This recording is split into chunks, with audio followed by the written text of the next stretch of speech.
അപ്പോൾ നമ്മുടെ പുതിയ ബോക്സ് എത്തിയിട്ടുണ്ട് കേട്ടോ. അപ്പോൾ 3 ബോക്സാണ് നമുക്ക് ഇപ്രാവശ്യം പ്ലാന്റ് എത്തിയിട്ടുള്ളത്. ഡെൻഡ്രോബിയത്തിൻ്റെ സീഡിങ്സും ഉണ്ട്, അതുപോലെ തന്നെ നമ്മുടെ ഫെലനോപ്സിസിൻ്റെ സീഡിങ്സും ഉണ്ട്. അപ്പോൾ നമ്മൾ ദീപാവലി ഓഫർ ഇട്ടിട്ട് നമ്മുടെ ഫെലനോപ്സിസിൻ്റെ സീഡിങ്സുകളൊക്കെ സോൾഡ് ഔട്ട് ആയിട്ടുണ്ടായിരുന്നു. അപ്പോൾ പുതിയ സ്റ്റോക്ക് എത്തിയിട്ടുണ്ട്. നമ്മളൊരു കോംബോ ആയിട്ട് തന്നെ 3 എണ്ണം വെച്ചിട്ടാണ് സീഡിങ്സ് നമ്മൾ കൊടുത്തിട്ടുള്ളത്. അപ്പോൾ നമ്മൾ ഡെൻഡ്രോബിയത്തിൻ്റെ സീഡിങ്സ് ഇതാണ്. നല്ല ബുഷി ആയിട്ടുള്ള നല്ല പ്ലാന്റ് ആണ്. പ്ലാന്റൊക്കെ ബോക്സ് ഓപ്പൺ ചെയ്തേക്കന്നെ നല്ല ഹെൽത്തി ആയിട്ടുള്ള പ്ലാന്റുകൾ തന്നെയാണ് കേട്ടോ. അപ്പോൾ നമുക്ക് കാണുമ്പോൾ തന്നെ നിങ്ങൾക്ക് അറിയാൻ പറ്റും.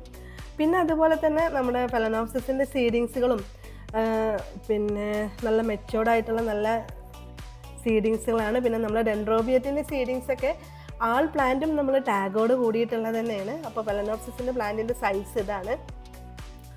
3ഉം 4ഉം ലീഫോട് കൂടിയിട്ടുള്ളതുപോലെ പോട്ടിംഗ് മീഡിയ ഉള്ള പ്ലാന്റ് തന്നെയാണ് വന്നിട്ടുള്ളത് കേട്ടോ.